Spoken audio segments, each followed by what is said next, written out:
Olá, que bom que você está aí para acompanhar com a gente mais um programa TV Pé de Figo, aqui no canal 8, VV8 da NET. Lembrando que você pode acompanhar nossa programação no portal pedefigo.com. Ele nasceu em Israel e veio para o Brasil em 1953. Mora em Valinhos há 25 anos, para onde veio em busca de proporcionar melhor qualidade de vida aos seus filhos, depois de trabalhar por 35 anos em São Paulo em agências de marketing. É um apaixonado por esportes e pratica ciclismo na modalidade mountain bike. Não é a primeira vez que ele encara uma aventura com a sua bicicleta. E recentemente saiu ele e sua magrela pedalando até Buenos Aires, percorrendo a costa do Brasil e Uruguai. O percurso durou 28 dias, sendo 25 dias pedalados, 2.800 quilômetros e muita história para contar. Seja bem-vindo, Zui. Heriberto, agradeço muitíssimo a oportunidade, me sinto honrado com a chance de estar aqui relatando aos espectadores do canal um pouco do que foi uma grande aventura para mim. Que legal. Você viu que eu nem me atrevi a falar o seu sobrenome, né? É verdade. Eu fiquei no Zui mesmo. E nos ajude aí então nessa tarefa. Um pouquinho da minha história. Eu cheguei aqui com os meus pais em 1953 e os meus pais, eu nasci em Israel, eles se conheceram em Israel, são sobreviventes do Holocausto. Então meu pai é de origem russa e minha mãe de origem alemã. E eu recebi esse nome, Zui, a pronúncia em Israel é Tzvi, quer dizer, não tem o equivalente fonético em português, ficou Zui mesmo. O meu apelido é o Zula Bike, Zula Bike, e o sobrenome é um amontoado de consoantes, né? Pouca vogal, fica Moisechovitz. Então fica Zui Moisechovitz. Para não ter cisânia, né? Fica o Zula Bike e aí a gente vai embora, né? Interessante. Quer dizer que seus pais foram vítimas do Holocausto. Foram vítimas do Holocausto, os dois são sobreviventes. E vieram como com uma fuga para o Brasil? Eles passaram por Israel e o Estado de Israel estava num momento complicado porque declarou independência em 1948, mas em 52, quando eu nasci, ainda tinha uma convulsão muito forte, ainda nem se sabia se ele sobreviveria como Estado naquela situação de guerras e conflitos. Então eles, como já tinham sobrevivido a uma situação muito forte de uma guerra muito intensa, eles resolveram migrar para o Brasil e eu vim junto no navio. Com 1 ano de idade vocês se estabeleceram em São Paulo? Exatamente, em São Paulo. Sim. Vivi a maior parte da minha vida lá, depois eu casei, quis dar qualidade de vida para os meus filhos, para ter uma infância onde não fossem criados dentro de apartamento.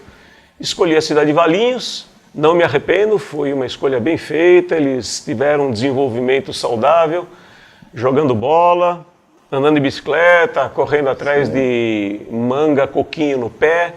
Então, um lugar que realmente eu fui abençoado ter feito essa escolha, Heriberto.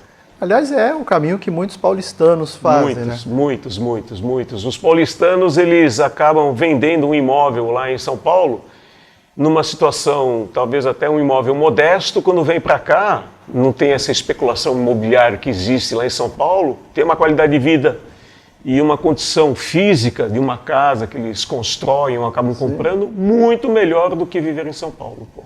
Talvez não seja tão comum o paulistano vir aqui e ter uma história de amor com a bicicleta. Aliás, eu estou cometendo aqui uma indelicadeza em não apresentar a nossa amiga, pô. A Maria...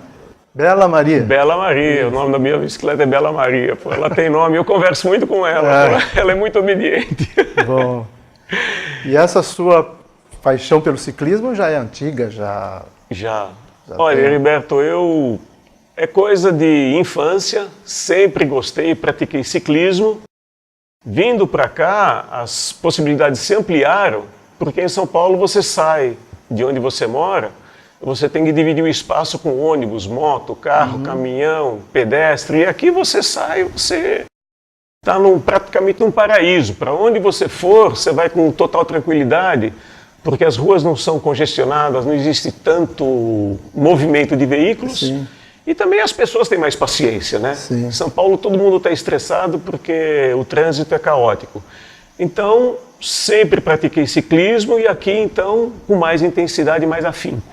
Aliás, em Valinhos tem muita gente, né? Que pratica, Muita gente. na região, né? Valinhos, região. Muita gente, conheço muita gente, tem muitos amigos em Valinhos e é uma cidade privilegiada nesse sentido, porque se você andar um pouquinho, você chega na BR, que é a Dom Pedro. Dom Pedro. Outro sentido, pega outra BR, que é a Anhanguera, né?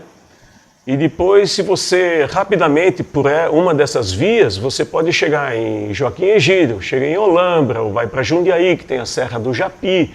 Então, as situações todas, elas na verdade coadunam para você praticar o ciclismo de uma forma tranquila e ganhar muitos amigos, e a gente se organiza e faz passeios. Às vezes a gente vai para a represa de Nazaré, às vezes a gente vai em direção a Olambra, lá tem grandes áreas também para a gente poder explorar. Aqui perto tem a cidade de Águas da Prata, de onde começa o Caminho da Fé, Sim. que é uma peregrinação que vão muitos devotos, e os ciclistas também percorrem até Aparecida.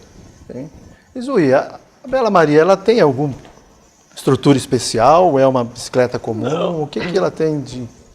Além da sua paixão por ela, o que ela tem de... Na verdade, assim, eu uso uma bicicleta na modalidade de mountain bike, que é uma bicicleta mais robusta, ela suporta melhor os impactos, não tem nada de especial, ela até, tecnicamente falando, é uma bicicleta convencional, porque ela não usa freio a disco. E eu digo que quando você sai pelo Brasil afora, é mais fácil você achar uma oficina mecânica que tem o básico. Então, ela tem um freio de sapata de borracha, com aro 26, e ela não tem absolutamente nada de sofisticado, nenhum requinte técnico, é básico, é um pé de boi. Ela, em qualquer lugar que você encostar, você vai achar alguém com peça de reposição. Legal. Esse é o Zuí e a sua bicicleta. No próximo bloco nós vamos saber a história da sua mais recente aventura, que foi a pedalada até a Argentina. Fique aí e venha com a gente.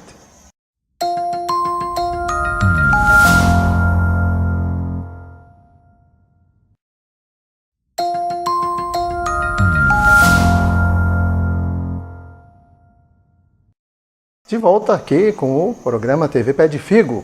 E hoje, com a participação muito especial do Zuí e a sua bicicleta Bela Maria, que recentemente fez uma aventura de pedalar até Buenos Aires.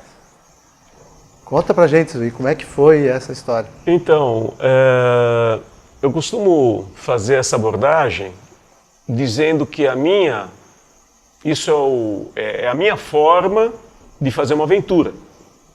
Então, a aventura que eu faço de bicicleta, eu tenho um planejamento sucinto, o mais simples possível. Isso quer dizer que eu não sei onde eu vou dormir, não sei aonde eu vou comer, eu não sei se a trilha que eu estou planejando ela é viável no sentido da bicicleta passar.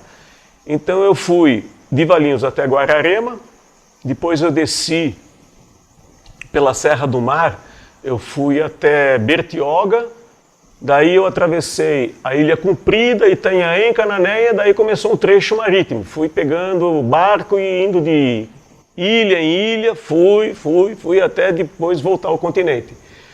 Então, essa situação me traz uma preocupação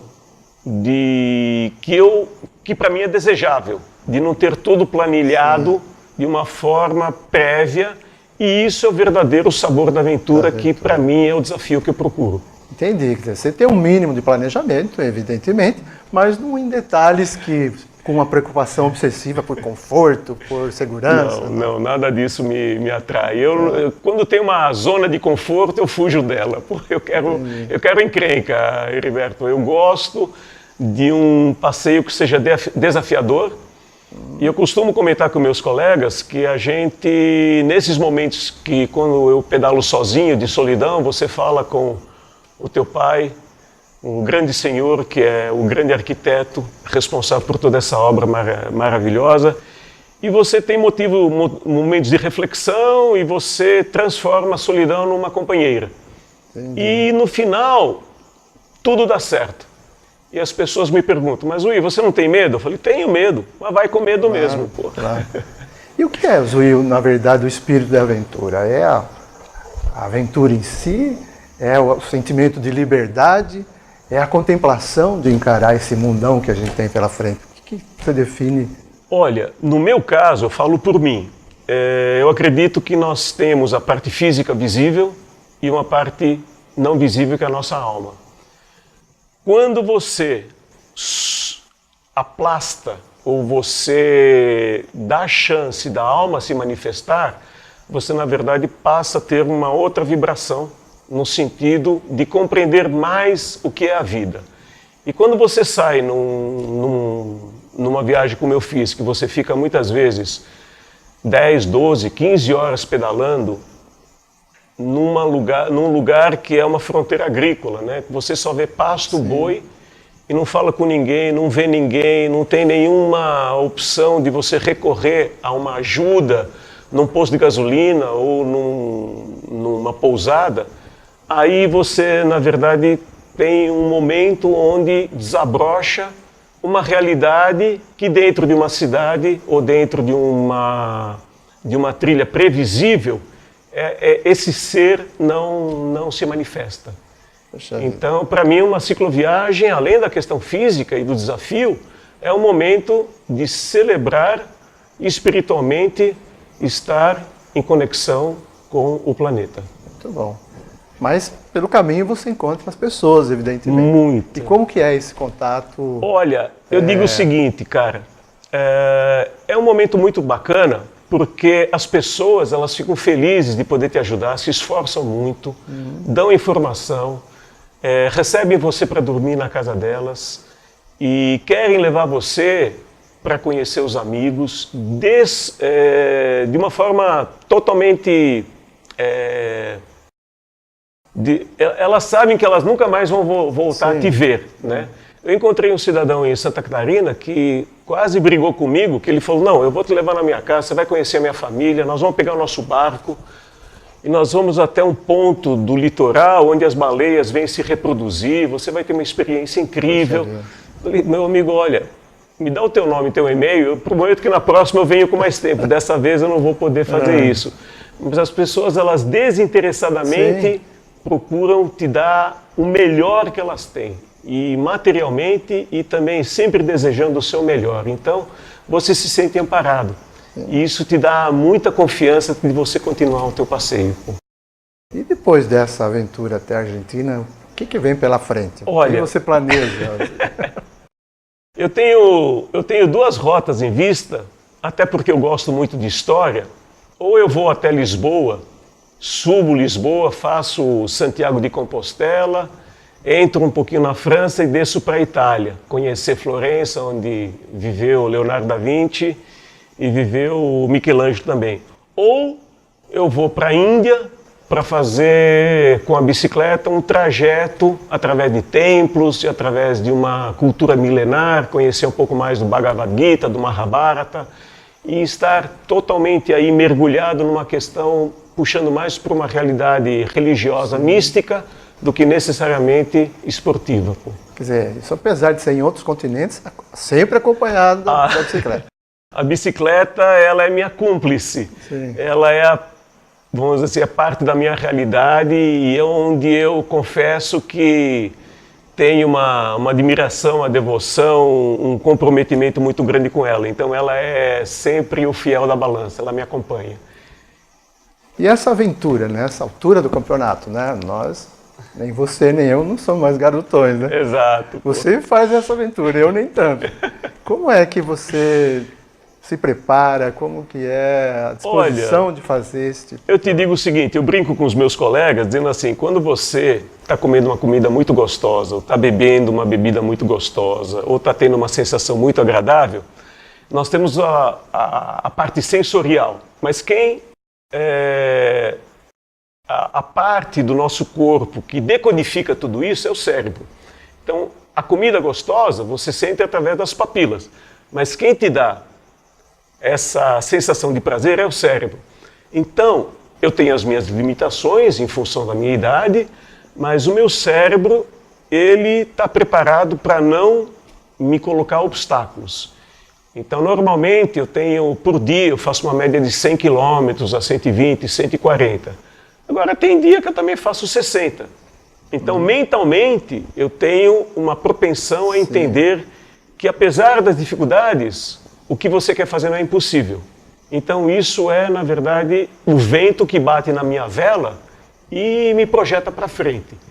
E é o remédio que eu dou e desejo que todos os meus amigos tenham, né? Quer dizer, você envelhecer, mas emocionalmente você ainda tem sempre aquela motivação de quando você tinha 18 anos, de conhecer o mundo, de fazer coisas incríveis, de viajar, de fazer algo que seja extraordinário. Apesar de envelhecer, ainda há tempo de você fazer um resgate, se não total, parcial do que você sonhou quando tinha 18 anos. Pô. Pois é, você vê que a aventura na bicicleta é também poesia, não é? E também muita disposição de vida.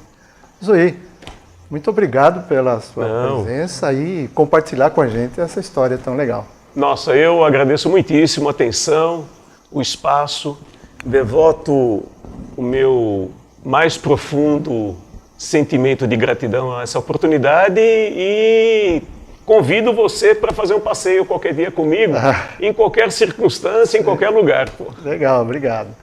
Parabéns pelo seu trabalho. Legal, meu irmão. Obrigado de novo, cara. Foi sensacional. Pô. Obrigado. Esse foi mais um programa TV Pé de Figo. Acompanhe a nossa programação e venha com a gente na próxima oportunidade. Até lá.